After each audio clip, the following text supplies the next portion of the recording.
E Tainã tá há quanto tempo já na comédia, Tainã? Desde 2013. Desde 2013? Desde 2013. Olha, já tá a fazer 10 anos. Já tá pra fazer 10 anos. Tá fazer 10 anos. 10 Tá anos, já fazendo passei 8. por muita coisa. Poxa, que bacana, Tainã. Primeiro solo? Primeiro solo. E aí, conta pra gente. Conta pra gente, Ah, Tainã. Conta pra gente. Vamos lá, eu quero muito Conta o que saber. você pode contar. Fala pra Também mim não esse vamos dar som. spoiler de tudo. Eu tô pensando pra falar. Faz o seguinte, Tainã. Dá só um tapinha no assunto. Será que ele pode fazer pi nas palavras? Ó, pelo menos tá gravado. Dá só um tapinha no assunto, só pra gente saber. Eu, como muitas mulheres no Brasil, 500 por hora acontece isso. Fui agredida por uma pessoa que eu tive um relacionamento. Que bom que ela fala eu rindo, né? isso, Rindo. Mas não é para... Eu fazendo a cara sério, o Cabrini aqui. Eu falei assim, O Cabrini. eu tentando manter o Cabrini aqui. E ela... Tô tentando pensar muito pra falar. E ela fala, uma em cada.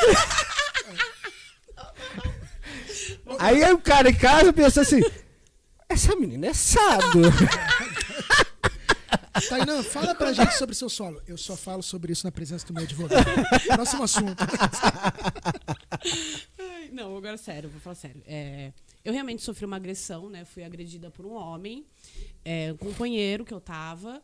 E eu passei por um momento muito difícil e percebi que isso precisava ser falado. Não, é uma coisa que a gente precisa cada vez falar mais, até para alertar mulheres que estão vivendo nisso, tentar ajudá-las a saírem disso. E aí eu resolvi fazer um solo de stand-up falando sobre isso. Então eu conto uma história, né, da agressão, de tudo que eu sofri nesse solo. Só que é sempre com muito humor, né? Eu brinco, eu sou muito... É um humor meio que faz pensar. Sabe aquele humor que dói? Você fala, nossa, tem que rir disso, mas é engraçado.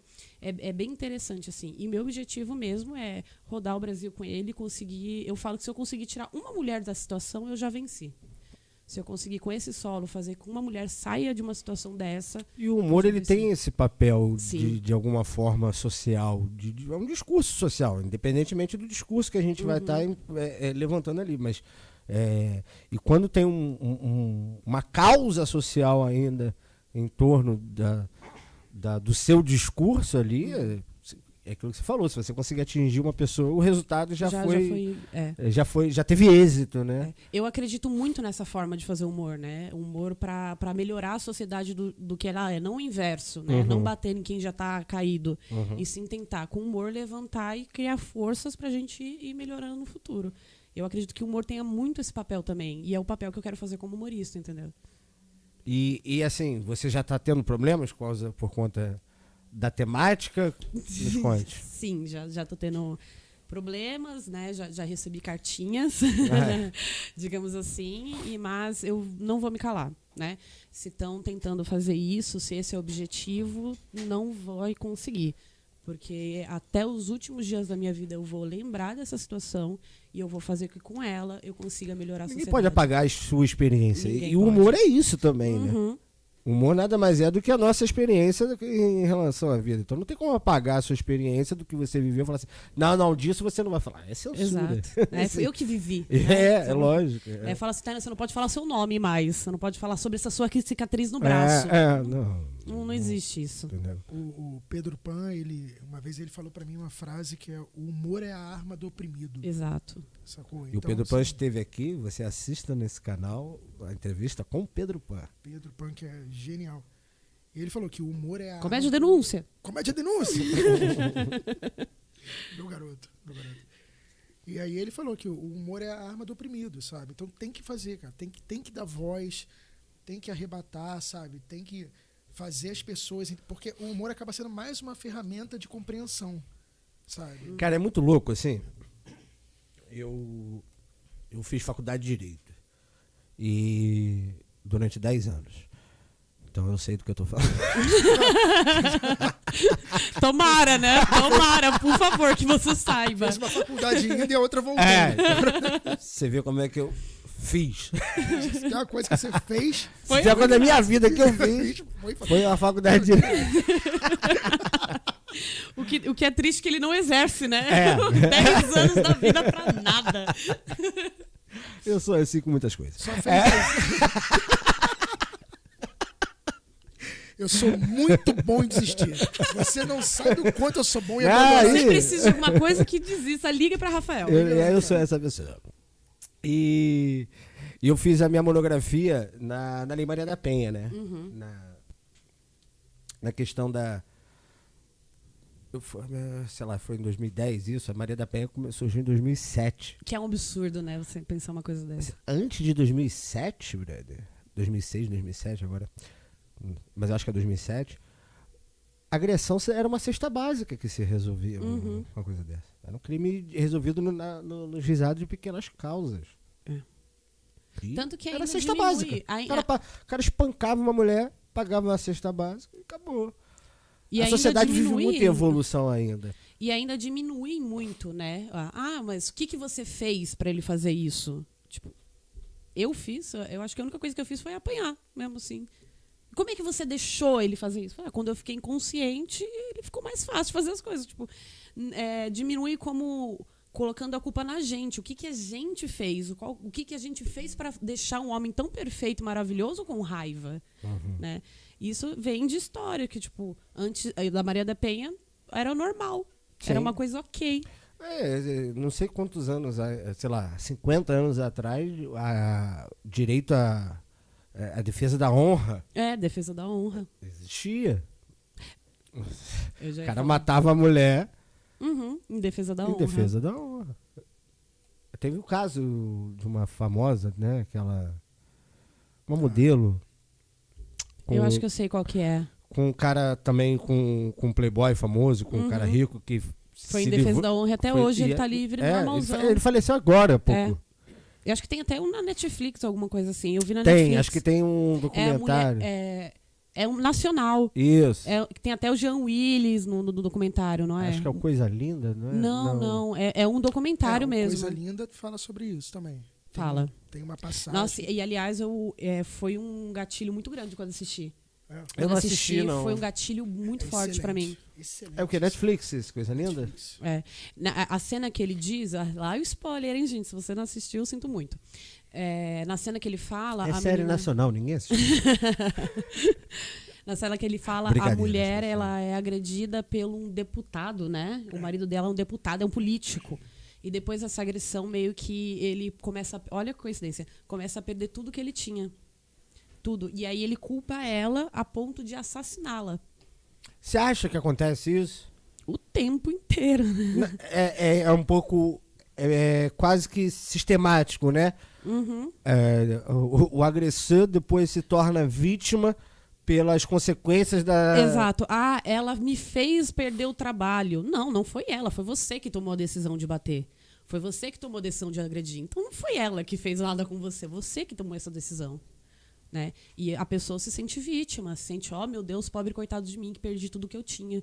E eu vou massacrar essa mulher até quando puder. Posso fazer uma pergunta delicada pra não. você? Mentira, pode sim. Tivemos aqui a Tainá. Tivemos aqui a Tainá. Óbvio, essa experiência mudou você como pessoa, obviamente. Você acha que mudou você também como comediante? Sim, sem dúvida alguma. Sem dúvida alguma. Tô muito mais corajosa, muito mais... Falando, eu tô aqui pra falar e o que eu falo tem importância. Que até então eu senti que era, tô fazendo piada, sabe? Você achava que era uma coisa menor? Eu acho que eu não tinha encontrado ainda a minha motivação mesmo pra fazer. Não que eu queria que isso acontecesse, não era isso. Mas parece que me deu uma motivação, me trilhou um caminho que eu quero seguir, um nicho que eu quero atingir.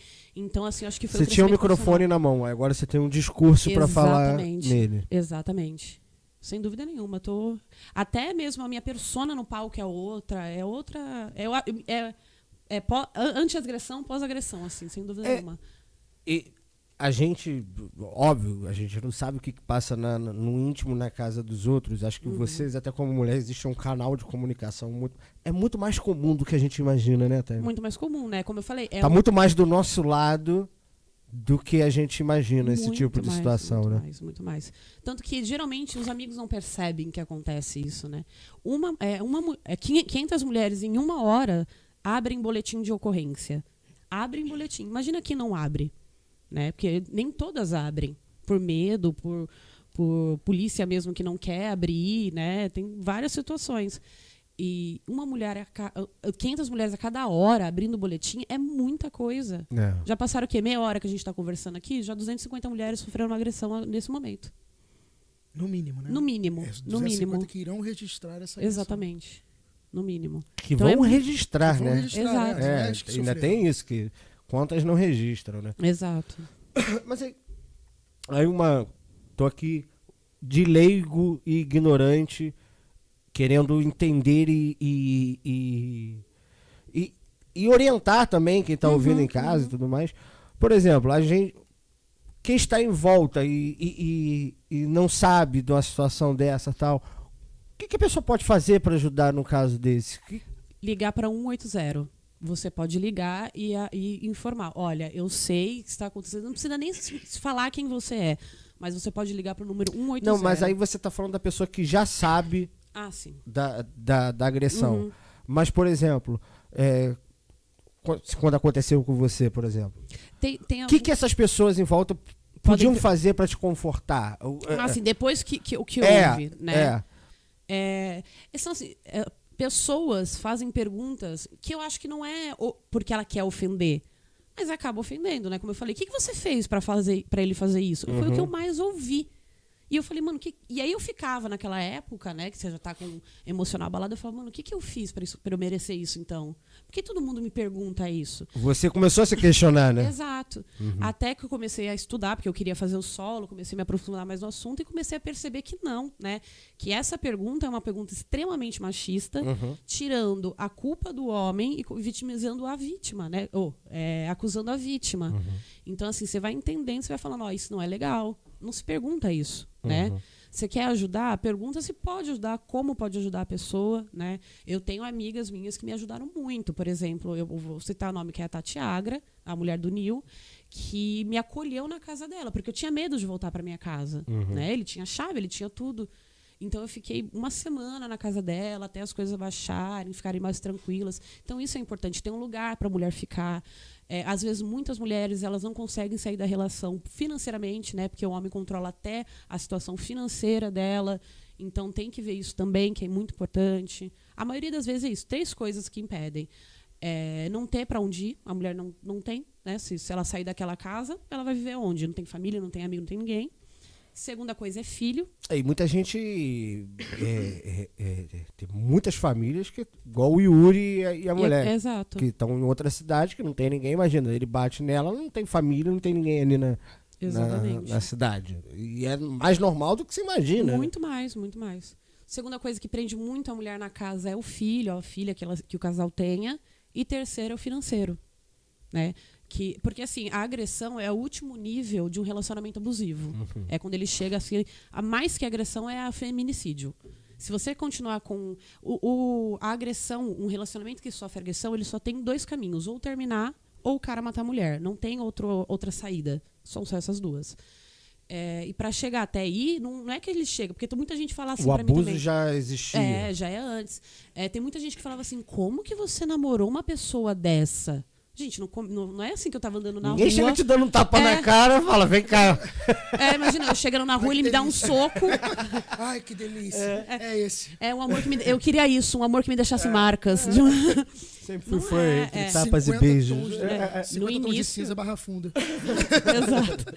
No início, o cara é um príncipe, é o que você sonhou, é tudo que você... Ele faz exatamente tudo que ele sabe que te agrada. E aí, de repente, ele começa a reclamar do jeito que você fala. Na verdade, é o que todo homem faz pra pegar a mulher no início. É isso. Faz pra agradar e mostra o verdadeiro monstro que somos. Vamos assumir. Ninguém fica precipitado. Aí vocês falam por você, né? E ele fala por ele. Eu tô quietão aqui na minha. Eu só tô... Vamos chamar a Tatá aqui. Tatá, vem falar aqui. Assumimos tiramos a máscara de bonzinhos e mostramos as nossas garras de... E aí o relacionamento vai ficando cada vez mais difícil, né? Aí começa... No meu caso, foi começar... Tipo, eu viajar, trabalhar, ele querer saber a cada minuto onde eu tava. Eu tinha que falar cada coisa que eu fazia. regular a amizade. Eu não gosto que você fale com tal pessoa, não vamos na casa dos seus amigos. E a pessoa começa a tudo ficar... progressivo, né? Exato. Aí chega um ponto que a mulher não tem mais amigo, porque ele impediu ela, de uma maneira psicológica, a ela não ter mais com ninguém, Uma contato com dependência família. emocional quase que total Exato, da pessoa, né? emocional, financeira, é tudo. Até chegar um ponto dele poder fazer o que quiser com ela e ela não tem recurso. Porque, infelizmente, ainda a gente vive num país muito patriarcal e que muitas vezes ela chega na delegacia e ele é humilhada por prestar uma ocorrência. Graças a Deus existe a delegacia da mulher, que para isso que surgiu. Tem muito homem que fala assim, por que não tem delegacia de homem? Porque todas as outras são do homem. Essa é pra gente. Porque se você chega numa delegacia, infelizmente ainda é muito machista. Só em você pensar que você precisa de uma delegacia para mulher já é um absurdo. Exato. Uma delegacia, sabe, específica para mulher, porque não só da gente, qualidade de só da gente ter uma tipificação do crime já mostra quanto epidêmico é esse crime. Exato. Porque é certo ter a tipificação, porque se estão fazendo a tipificação desse crime, que é o feminicídio, você tá, né? É porque existe uma emergência latente Exato. sobre aquela circunstância. Tanto que se você bota no Google, mulher morre e deixa ele completar, as primeiras coisas que aparecem é pelo marido, pelo namorado, pelo pai, Exato. pelo irmão. O agressor, invariavelmente, ou o agressor não, o assassino, o cara que comete esse crime do feminicídio, quase que 90% tá dentro desse núcleo duro familiar. Exato, exatamente. É alguém que a pessoa confia, né? Interessante você falar epidêmico. E me vem uma coisa que eu pesquisei e descobri, que mulheres entre 20 e 30 anos morreram mais em 2020 por causa de um homem do que pelo Covid. Olha só, que doido. Isso é muito chocante, Isso é né? muito chocante. Mas eu até entendo, porque, tipo, o do Covid a gente consegue ficar longe dele, né? Usar máscara, usar álcool em gel. Como que a gente fica longe de um homem? Pede pra ele pagar pensão, aí ele some? Só desse jeito. Porque não tem o que fazer. Desaparece rapidinho. Desaparece, ele vai comprar um cigarro e nunca mais volta. É foda, não, é um número muito alarmante. Muito, é muito. É muito alarmante. E é aquilo que... E é muito doido, que assim, é mais comum do que a gente imagina e é menos falado do que se deve falar. Exato. Porque acontece muitas vezes ali, realmente, no vizinho ou tal, e as pessoas não sabem. A gente não sabe o que acontece no seio familiar, né? Cara, tem que ficar muito atento a certos sinais também. Exato. Ver que a mulher tá se afastando de tudo, ver que ela tá se apagando. É isso que eu queria saber, esses sinais. Como que... Porque não é o sinal da marca do tapa. Não. São sinais anteriores que talvez pessoas próximas consigam ver. Não só a pessoa, porque a pessoa às vezes vê, mas não consegue. Aquilo que você falou, de dentro é difícil demais. Você está envolvido. A própria mulher não consegue enxergar. A pessoa de dentro tem uma dificuldade. Eu só consegui enxergar que ele estava me agredindo depois, acho que da terceira agressão. As primeiras falavam, ele só puxou meu braço, isso não deve ser agressão. Ele só levantou o colchão quando eu estava deitada em cima, isso não deve ser agressão. E era, ele chegou a me arrastar com uma mochila. Eu coloquei uma mochila para ir embora, ele me derrubou e arrastou. E na minha cabeça não era agressão. Hoje eu vejo, fora do que eu estava vivendo, que era e muito. Né? Só que eu não sabia ainda ali, porque eu não tinha vivido aquilo na minha vida ainda. Então, assim, nem a própria mulher consegue entender dentro, né? Conseguir assimilar o que está acontecendo realmente. Né? Mas você consegue ver, por exemplo, que a mulher já não é mais a mesma. Tipo, uma amiga sua que era super animada, super divertida, de repente, ela quieta. Mas namoro faz isso com as pessoas. É difícil você fazer essa leitura. Um namoro muito ruim, né? Mas geralmente todo namoro é ruim. Tô brincando, namoro. Vamos falar um pouco sobre... Namorem, jovens. Sejam namoradeiros. Mas aí você começa a perceber, tipo, ela é muito festa, de repente desaparece, não vai mais. Você liga pra ela, ela não pode atender quando o cara tá na casa. ela começa a mulher vai dando, tipo, é que você tem que ser mais íntimo de uma pessoa. Você não vai conseguir ser colega dela e perceber isso. Você não vai. Mas se você convive com essa pessoa, você vai conseguindo. Mas às vezes, pessoas da própria família têm dificuldade de detectar esse tipo de situação. Às vezes não é nem amigo, digo familiares mesmo, mãe, pai. Às vezes está acontecendo com uma filha de alguém. Exato. Às vezes não. Está acontecendo com a filha de alguém. E às vezes muitos pais tomam um susto de caralho, eu não fazia ideia que vivia isso e que não sei o que, tal. E é importante talvez ler esses sinais, né? Porque não é só. Acho que não é só com os amigos que você acaba ficando estranha. Talvez até com o seu seio familiar. Mas você eu acaba... acho que vocês, homens, o objetivo principal de vocês nem é esse. O objetivo principal de vocês é enxergar qual amigo de vocês é o agressor. Né? Então você tem que também lidar e perceber como é que as pessoas que vocês estão andando. Como é que ele age quando a mulher está perto? Como ele age quando a mulher não está? Né? Mas é porque, assim, aí eu posso dizer da nossa geração de 80 e pouco e tudo mais, a gente tem um machismo estrutural tão pesado que a conversa do homem com o homem já é machista ao extremo, em geral, ao extremo. Você juntou 5 homens para conversar... Mas é daí que tem que começar a mudar, entendeu? Mas aí é o que eu tô falando, mas pra gente sempre foi visto como uma coisa quase que inocente, hoje já é um alerta diferente. Eu posso estar exatamente equivocado. Eu sou de 82 e eu sou da época em briga de marido e mulher, ninguém mete a colher. Exatamente. Quantas vezes, eu lembro de criança, a gente ouvir briga de vizinho. Até 2007, exato, a lei era isso praticamente. Não mete. É uma cesta básica e acabou. Então a gente via porrada e fazia assim, não, é uma família complicada. Exatamente, machismo estrutural, cara. Total. Mas assim, vocês falam como se fosse só na década de 80. Tá não, agora, mas eu tô falando que... a gente cresceu ouvindo isso, sabe? Então... É o que eu tô te falando. Uma geração que começou a enxergar isso como crime. Você tem ideia que a geração dos nossos pais não enxergava isso como crime? Tanto que... É isso. Exatamente. Não, porque não era crime. Quando os familiares meus souberam que isso ocorreu, eles chegaram para mim e falaram: mas ele não é uma pessoa má. Ele só teve um destempero. Eu falei: se soubesse que era só isso, tacava sazon na cara dele. Pelo menos assim tinha um pouquinho de amor, né, na vida. Então leva-se como um destempero, que não é uma pessoa ruim. Não é bem assim, né? Então a gente tem que ficar de olho muito nas características do homem. Muito, porque geralmente eles falam sobre isso, mas de uma forma brincando, sabe? Dá pra perceber. Não, mas tem que ter esse olhar, tem que tirar esse filtro. Mas é difícil você ver quando a pessoa é muito além. Porque eu vou falar eu tenho um testemunho particular de uma situação que aconteceu foi até antes realmente da Maria da Penha. Eu tinha uma amiga de teatro, não vou falar o nome porque não estou autorizado para tal, que ela começou a ficar com um amigo nosso em comum e a gente fazia coisas juntos. E a gente, tipo assim, sei lá, na brincadeira entre casais, não sei o que, tipo um casal brincando com o outro, vou cortar seu cabelo, vou raspar seu cabelo, enfim, e rindo na brincadeira. O cara realmente foi e fez isso com a mulher. Você tá entendendo? Você nunca ia imaginar que aquela conversa de zoeira, que o cara realmente... Exato, na brincadeira ele já tava falando o que ia fazer. Tinha um negócio... Que ele queria já. Um dodóizinho na cabeça. Um dodóizinho na cabeça. E não Pra gente, pra mim foi chocante pra caramba. Porque você fala assim, porra, eu não espero uma porra dessa. Mesmo na brincadeira, você pode falar... Né? Só que não é uma coisa incomum eles cortarem cabelo. É muito...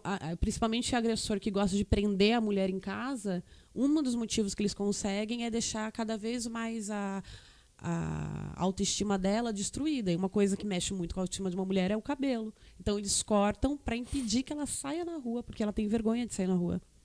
E ela vai falar o quê com as amigas dela, que ela tá sem cabelo? O que ela vai falar? Então ela acaba não saindo, e essa é uma das coisas que eles fazem. E é muito louco, né? Porque, aí ela sai e fala com a amiga, foi o cara. Se o cara se coloca ao risco...